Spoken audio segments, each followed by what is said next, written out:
Il a fui. Et il sortait avec une fille, il était obligé de déménager pour qu'elle ne sache plus où il habite. Il a déménagé, il a laissé tout, il a fui. Il a changé de téléphone, tout. Parce que faire l'amour l'a dépassé. Ça l'a dépassé. Il croyait qu'il était fort, on a dit non, tu n'es pas fort, tu vas faire l'amour. Vous dites que vous aimez faire l'amour, non? Ok, on va le faire. Et là, on quitte déjà de la reproduction, on quitte du plaisir, on entre dans le métier. Parce que là, ce n'est plus le plaisir. Ce n'est plus le plaisir. Je vous ai dit que la sexualité a 3 dimensions. Il y a une dimension reproduction, il y a une dimension plaisir, il y a une dimension culturelle ou identité culturelle. Est-ce qu'on a compris? Non, pas nécessairement. Parce que les talents n'est pas le même. C'est un peu comme si on te disait, va à l'école ou tu vas à l'université de Yaoundé 1. On te dit que pour passer, il faut avoir 19 de moyenne. C'est pratiquement la même chose. Ça veut dire, on te dit que pour avoir la note et passer en classe supérieure, tu dois avoir 19 de moyenne. Je trouve que c'est une moyenne qui est quand même trop élevée. Juste pour passer. On peut dire 12, c'est compréhensible. On peut dire 13, on peut dire 14. Mais quand on dit 19 de moyenne, ça veut dire que la proportion de personnes qui pourront avoir 19 de moyenne pour aller en classe supérieure sera trop faible. Et c'est ça le problème avec la nymphomanie. Ça veut dire que ce sont des personnes qui ont atteint un étalon tellement élevé pour plusieurs causes, qui peuvent être génétiques, qui peuvent être psychologiques, qui peuvent être des traumatismes sur le plan physique ou alors même émotionnel, qui peuvent donc entraîner une augmentation de l'étalon à un niveau un peu trop élevé par rapport à l'étalon moyen qu'on retrouve dans la société. Ce qui fait en sorte que, en réalité, pour cette personne, c'est du plaisir, mais pour les autres, non. C'est un peu comme quand tu étudies avec le premier de la classe. On met un exercice, il ne fait pas 5 minutes, il comprend, il y a tout, il sait, il y a ce qu'il faut faire. Toi, tu ne sais même pas encore quelle est l'équation qu'il faut poser avant de trouver le résultat. Lui, il est déjà au 5e. On donne une épreuve, on dit 4 ans, en une heure, il va déposer sa feuille. Quand on donne les feuilles, il a 19,75. Toi, tu as fait toutes les 4 heures, mais tu as 2,5. Tu vois que il y a une appréciation et une analyse qui n'est pas la même. Donc, en fait, c'est ça le problème avec la nymphomanie. C'est que l'étalon est trop élevé. L'étalon est trop élevé pour des personnes normales. Et c'est l'une des raisons pour lesquelles certaines filles se prostituent. Parce que moi, l'étude que j'ai menée, 85% des filles que je suivais en consultation qui se prostituaient, et je tiens à vous préciser que les femmes qui se prostituent se prennent plus en charge sur le plan médical que toutes les autres femmes. Ça, il faut le savoir. Les femmes qui se prostituent dépensent plus pour leur santé que toutes les autres femmes. Moi, je connais des femmes qui se prostituent, qui dépensent 150 000 par mois juste pour faire des examens. Chaque mois. Elles font tous les bilans. Chaque mois. Alors que vous, comme vous dites que vous n'êtes pas prostitué, alors que par mois, parfois, vous faites 15, 20 rapports, mais vous dites que vous n'êtes pas prostitué. Mais elle fait des bilans régulièrement. Elle rencontre son médecin 1 fois par mois, 2 fois par mois. Et la plupart de ces femmes que je rencontrais souffraient de nymphomanie. Parce qu'elle a atteint un niveau où aucun homme individuel ne peut la satisfaire. Aucun. Ce qui fait qu'en réalité, elle ne le fait pas pour gagner de l'argent, mais pour pouvoir satisfaire son étalon qui est trop élevé et que personne ne peut satisfaire seul. Toi, tu es comme exemple, tu rentres le soir, 20h, elle te dit que monsieur, j'ai déjà tout préparé, les bougies sont là, les lumières tamisées, les lubrifiants sont bien posés où il faut, elle a sa nuisette. Comme ça, chaque jour, quand tu finis jusqu'à ce que ton cœur ne bat plus normalement, elle dit, ouf, enfin, on reprend, non, chérie? Dans ta tête, on reprend comment? On reprend quoi? Elle te dit, non, tu ne peux pas dormir. Moi, il t'attend depuis le matin. Comment tu peux dormir? Et elle ne travaille pas. Elle est à la maison, elle voit la télé en t'attendant seulement le soir. C'est pour ça que vous allez voir les hommes qui rentrent à 2h, 3h, ils ressortent à 4h du matin. Parce qu'il veut passer le moins de temps possible à la maison. Parce qu'il sait ce qui va se passer. Il sait que c'est la guerre, c'est la lutte sexuelle à la maison chaque soir. Les premières semaines, tu vas vouloir jouer les héros. Tu vas lutter, 2 coups, 3 coups, 4 coups. On va dire que c'est bien ça chérie, vraiment c'est magnifique. Deuxième semaine, après tu vas dire que C'est comme ça pour toute la vie. On peut pas continuer. Et comme les hommes n'aiment pas baisser la garde parce qu'il va vouloir mettre son ego, son orgueil, il va commencer à boire des médicaments. Et on va voir les médicaments tout à l'heure. Et c'est extrêmement dangereux. Extrêmement, et j'insiste sur extrêmement. Vous ne devez jamais consommer un produit aphrodisiaque si ce n'est pas indispensable. Indispensable. Sauf que nous sommes arrivés dans une dimension où les gens entrent dans une compétition et pour cette compétition, consomment des produits pour maintenir la compétition. C'est pour ça que, par exemple, sur le plan du sport, on interdit aux gens de se doper. Pourquoi? Parce que quand tu commences à te doper, tu commences à faire en sorte que ton organisme ait des performances qui ne sont pas normales. Et il va commencer à avoir, ton organisme, des dysfonctionnements qui vont te faire en sorte que tu puisses mourir à tout moment. Tu peux avoir un arrêt cardiaque à tout moment. Et on va voir comment ça se produit tout à l'heure. C'est de ça qu'il s'agit. Si les gens sont plus performants que toi, mets-toi dans la catégorie qui correspond à la tienne. Je veux dire, quand Francine Gano veut faire son... Je ne sais pas si c'est sa boxe ou c'est quoi. On prend quand même d'abord le poids. On dit que monter sur la balance. C'est en fonction du poids qu'on te dit dans quelle catégorie tu dois être. On ne met pas n'importe qui avec n'importe qui. Ce n'est pas parce que vous avez le même âge que vous devez combattre ensemble. Pour avoir le même âge, mais l'autre, il est dans la catégorie poids lourd. Il doit être avec d'autres poids lourds. Il ne doit pas être avec les poids légers, même si vous avez le même âge. Si tu prends un poids lourd, tu le mets avec un poids léger. Le danger, c'est la mort subite. C'est la mort subite comme le préfet. Et il faut faire très attention, très attention. Très attention. Le préfet est mort.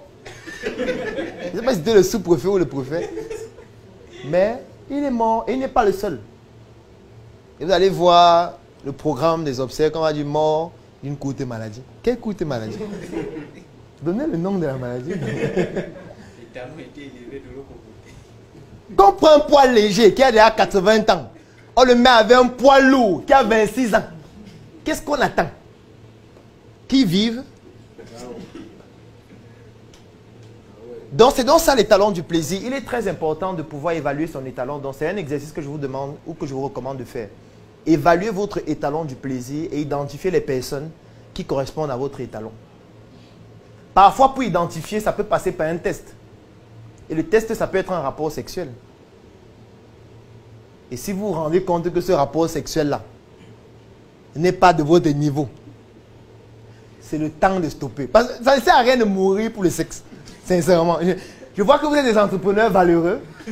Et ça ne sert à rien de vous battre comme vous faites là. Gagner beaucoup d'argent, avoir un grand patrimoine et mourir sur les fesses d'une fille. Moi, je trouve quand même que... Est-ce que vous avez entendu une fille qui est morte en faisant l'amour? C'est quand même rare, non? Il y aura toujours quelqu'un plus fort que vous.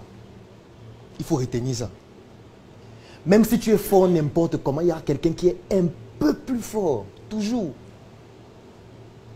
Et il faut retenir que la sexualité, c'est reproduction, plaisir et identité culturelle. Il n'y a pas sport dans la définition. Il n'y a pas compétition. Il n'y a pas championnat. Il n'y a pas médaille. Il n'y a pas la médaille d'or, la médaille d'argent, la médaille... Non, il n'y a pas de médaille. Ça veut dire qu'il faut que tu puisses réfléchir. Ce que je suis en train de faire, est-ce que, 1, ça me permet de me reproduire? Si ce n'est pas ton objectif, la reproduction. 2, est-ce que ça me permet d'avoir du plaisir? Si tu n'as pas de plaisir et que tu te rends compte que le plaisir est en train de se transformer en compétition, il faut faire attention, tu ne vas pas tenir longtemps. Tu n'es pas un sportif du sexe. Laisse les sportifs du sexe travailler entre eux. C'est de ça qu'il s'agit. Sauf qu'aujourd'hui, nous avons atteint un niveau où, pour montrer qu'on est fort, on doit être les sportifs du sexe. Est-ce que vous savez que dans des lycées ici, au Cameroun, il y a des groupes sur WhatsApp où pour intégrer le groupe, il faut avoir une sextape? Oui. Ça veut dire que la condition pour intégrer le groupe, c'est que tu dois montrer la vidéo de ta sextape. Tu dois faire une sextape pour montrer que tu es puissant. Dans les lycées, oui. Et c'est aussi le moyen par lequel on tient les membres du groupe parce qu'on sait qu'on a ta sextape, donc tu ne vas pas divulguer celle des autres. Sinon, on divulgue la tienne. Les enfants consomment de tout pour être performants. Aujourd'hui, vous voyez une jeune fille de 15 ans qui a déjà une performance sportive sur le plan sexuel. 15 ans. Elle arrête un père, elle le secoue jusqu'à il meurt. On est en danger. On est en danger. Parce qu'aujourd'hui, l'âge n'a plus d'effet. Ce n'est plus une question d'âge. Ce n'est plus une question d'âge. Moi, parfois en consultation, vous recevez une fille de 13 ans qui a une infection sexuellement transmissible. Vous devez l'examiner. Et quand vous l'examinez, vous lui faites un toucher vaginal. Vous êtes impressionné. 13 ans. Vous êtes des enfants devant elle, vous tous ici. Si vous faites l'amour, elle va sourire pendant tout le rapport. Elle ne ressent rien. Elle ne ressent rien. Son étalon est trop élevé. En principe, elle devrait faire des films pornographiques et gagner quand même de l'argent en le faisant. Et rencontrer d'autres personnes qui ont certaines performances parce qu'il y a un casting avant. Pourquoi toi tu vas mourir sur elle? Pourquoi? Parce qu'elle est belle, il faut faire trop attention. L'étalon sexuel tue les gens. Ça tue les gens. Posez-vous la question, je suis dans quelle catégorie? Poids lourd, poids léger, poids moyen, poids plume, amateur ou débutant? Si tu es amateur, mets-toi avec les amateurs. Si tu es débutant, mets-toi avec les débutants. Si tu es poids lourd, cherche les poids lourds. Et vous faites votre lourdeur ensemble. Ne sois pas poids léger, tu vas te mettre avec une poids lourde. Et puis tu consommes les comprimés chaque jour parce que tu veux maintenir le rythme. Après, ton cœur s'arrête. Ton cœur s'arrête et elle continue de vivre normalement. Comme Malox dit souvent, quand tu vas mourir, elle va chercher un autre. Elle va continuer avec lui. Mieux que toi. Donc ne pense pas que quand tu meurs, lui, il va arrêter de faire l'amour. Il va continuer. Il va continuer. Peut-être même le jour des obsèques, il sera avec celle avec qui il continue déjà. Ils vont venir ensemble. T'enterrer. Et pour célébrer la nuit là, ils vont continuer. On va faire comment? Donc en réalité, l'étalon sexuel, c'est un élément fondamental. Autre chose maintenant, ce sont des idées reçues. Alors, qu'est-ce que j'entends par idées reçues?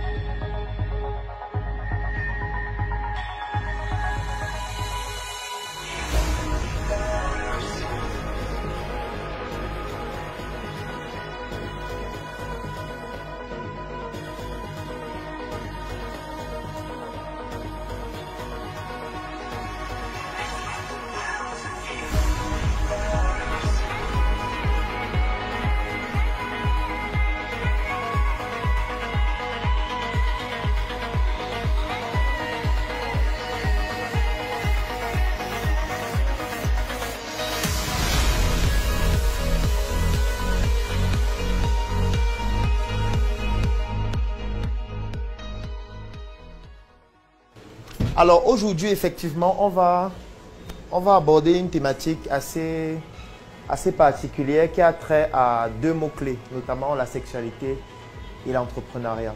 Et voici donc le sommaire que j'ai choisi de vous proposer pour cette présentation. Donc on va commencer par le contexte global. Donc on va essayer de resituer le contexte qui a même poussé à développer la thématique. Donc ça, c'est le premier point qu'on va voir.